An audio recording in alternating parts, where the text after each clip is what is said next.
Hi,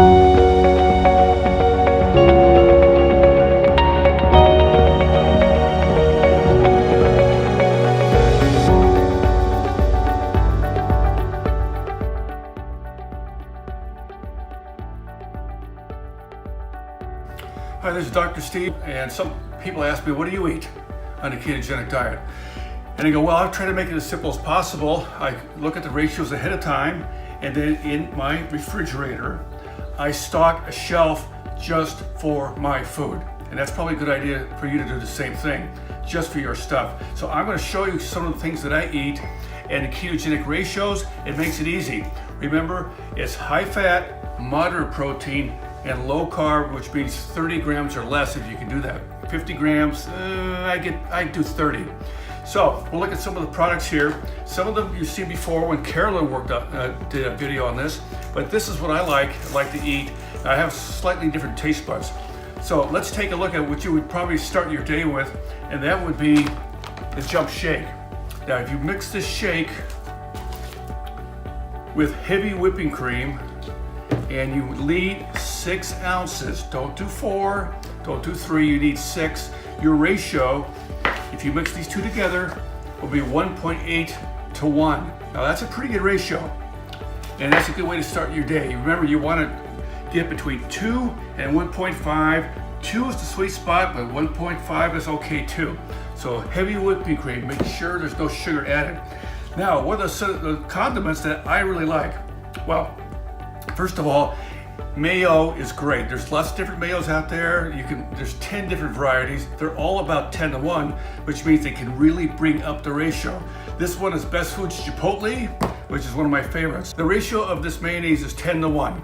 I like most mayonnaises, they're 10 to 1 ratios. This is another one that's real popular, is Shiraka mayonnaise. Add a little spice to it. It's still about a 10 to 1, which really brings up the keto ratio. Now, what you probably don't realize, if you're having fish, which is mostly protein, even salmon doesn't have that high a fat content. You can bring it up with tartar sauce. Tartar sauce is pretty tasty. This happens to be a 4 to 1. I think I got this at Trader Joe's. So that's a good way to bring up the ratio. Remember, if you have 10 grams of fish and you want to bring up the ratio, you have to have about 10 grams of this. So it'll bring up the ratio. Now, here's another one, just mayo. This one happens to be a 6 to 1 ratio. So make sure you look at the label and calculate the fat divided by protein plus carbs minus fiber. After a while, you do that really easily. This is my absolute favorite since I grew up with this particular company. We get this at Costco. This is a 3.75 to 1, which is a pretty good ratio, and it's pretty low in protein. So this will bring up the ratio of a lot of things you want to eat. This is what I love, is the classic Caesar dressing. Caesar on romaine, we'll talk about vegetables here in a second, is a 6 to 1. So that's really high, can really bring up the ratio. Now, of course, we talked about butter, 10 to 1. Actually, it's a little higher than that, but butter's fine. But if you don't want butter, you can do something called Smart Balance, which is about a 10 to 1. This is a non-trans fat, and it has omega-3s in it, so that's an option. That's a good product. Now, there are some condiments that add no carbs at all, but add a lot of flavor, and one of them is mustard. This is Grey Poupon, and I believe I got this at Trader Joe's. You'll see this in a lot of stores. Make sure you read the labels. Don't have the ones with sugar added, but Grey Poupon is a great condiment. Also, we mentioned about sour cream, about 2.5 to 1. You can mix this with a lot of different things, brings up the ratio. And finally, a lot of people don't realize that olives are 2.0 to 1. So you could add that literally to your foods and not wreck the ratio, the perfect ratio of 2.0. Now, let's take some meats that are all set to go. You don't have to fiddle with them. Let's start with my favorite, which would be hot dogs. This is a 2.3 ratio. You cook the hot dog, you make sure that the grease doesn't get out of it, and 2.3, you put a little mayonnaise on top, you can make it 3.0, and the protein is about 8-9 grams of protein, so it's not too high in protein, and you can eat that. A lot of hot dogs are 2.0 ratios, so make sure you look at the label. Another thing that you can add is bacon. Remember, when you fry with bacon, make sure the grease, you capture it. Don't drain the grease. So a lot of them are about 1.5 to 1, some of them are 1.2. Look at the label and make sure you capture the grease with that. Now, there are a lot of sausages out there in the marketplace, lots of them. This one I have to get from Costco, and this is about 1.5 to 1. They can range from anywhere from 3 to 1.0, so look at the label. This is grass-fed, this is very tasty, you'll like this one. Add a little mayo to this and you can bring it up to 2. Now, this is a particularly a food that my wife despises, but it's Spam.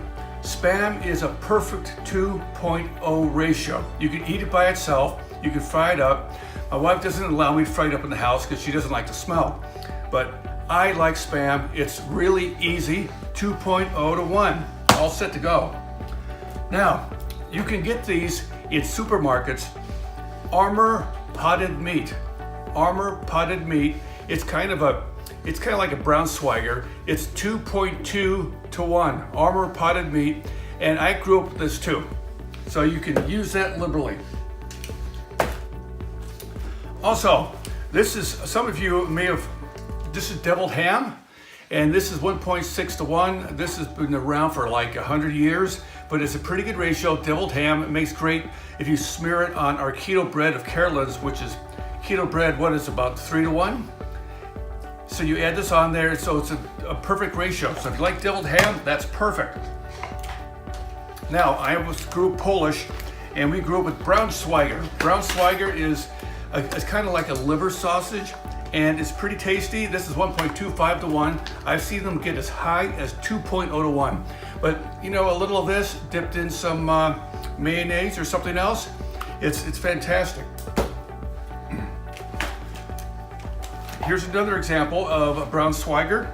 This one is from Oscar Mayer. This one happens to be a 1.6 ratio, so it's a little bit higher. It's right in that sweet spot between 1.5 and 2, so you don't need to do anything with this if you don't want to. We mentioned cream cheese is a great condiment, 1.75 ratio. Don't get the whipped and don't get the fat reduced. that would be a mistake. They get actually pretty low ratios. Now, mascarpone is a really interesting type of cream cheese that's really high in fat, so it's worth looking into using this as a substitute for cream cheese because it really makes the ratio get really high. Now, in the stores, there's egg salads. You'd be surprised that the protein content's not too high, but the ratios of egg salads are really high. This one is a 1.42, which is really close to 1.5. Add a little mayonnaise, you're right there. Smoked salmon dips. Those are anywhere from a 1 to 2. They can be about 1.5. That's a great addition. This one is from Trader Joe's. This is 1.83. Good to go. Take this with celery sticks. Here's another condiment that I like to use. These are called artichoke hearts. Make sure you capture the fat. Don't drain the fat out of this. This is about a 7 to 1, but it's great on a salad. This is more exotic taste. It's called tahini. This is sesame paste. This is a good ratio of about 1.5, and you can add this to your salad dressings, give it some extra flavor. It's called tahini, so that's a little more exotic. Now, when it comes to cheeses, brie usually has the highest amount of fat of all. Brie. So this is about a 1.5. I've seen some even higher than that, so that's great. Now, in the stores, you can find mousses, duck mousses, and other type of mousses. These can be really quite high in fat, and you don't have to modify them. This is about 2.75 or so, and this one I got from Trader Joe's. So celery sticks and this, great, all set to go. And here's the last one, the bratwurst. There's a lot of bratwurst out there, and this one I particularly got at Trader Joe's, but you can find bratwurst in a lot of places. This is about a 2.0 ratio, and they come in much lower, so make sure you read the labels on that.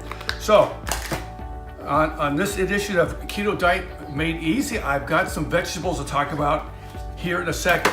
Raw cabbage. This is red cabbage, high in anthocyanidins. Raw cabbage, you can eat a pretty good slice of this without ruining your keto ratio. I would eat it raw, but it's great addition to your salad. That was red cabbage.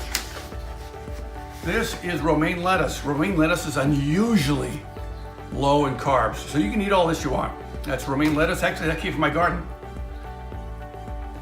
Cucumber, eat all you want. Add it to your salads. Got a nice crispy crunch to it. And it has a number of phytochemicals that are surprising, and one of them is for skin tone. So that's a cucumber. I leave the skin on. This is our greatest friend on the ketogenic diet. This is the greatest friend. Eat it raw, you can even eat it cooked, but it's low in carbohydrates. This is cauliflower, of course. There are a lot of recipes with cauliflower. Right now, it's the go-to vegetable in a ketogenic diet. And roasted is fantastic, and it's amazingly low in carb. Asparagus. Asparagus is pretty low in carb as well. Don't eat too many. I would stick with about 3 spears a day. If you eat it raw, you can eat more because you don't absorb the sugar. Once you cook vegetables, sometimes the sugar comes out, but raw it does not. So that's a great vegetable that you can have. Another vegetable in your arsenal would be Brussels sprouts. You can roast these, you can eat them raw as well. They're really low in carbohydrates and they blend well with a lot of nuts, dishes, sunflower nuts, pine nuts and that type of thing. So it's a great vegetable to have. We talked about celery sticks. Put this with mayonnaise, which brings up the ratio to about 5-to-1. Very low carb, really healthy for you. And according to what I read, 3 stalks of this a day will lower your blood pressure about 10%. So there's a lot of good reasons to eat celery, and a ketogenic diet, you should be eating quite a bit of that. And last but not least is broccoli. Broccoli's not too high in sugars. It's really high in sulfur amino acids and sulforaphane, which is a detoxification compound. You can eat this raw, which is probably even better in a ketogenic diet. You can cook it up as well. So, I've summarized what I do in the ketogenic diet. I keep all these in one shelf. My wife has her stuff on another shelf, and it's really easy. I mix and match. I eat when I'm full, and I'm done. And I'm pretty close to the 2-to-1 ratio, which is perfect for satiety and for the ketogenic response and for producing ketones. Remember, it's high fat, moderate protein, and very, very low carb, but fiber is important. You take it away from the carb. So I hope this was informative, and we'll be back next time. This is Dr. C.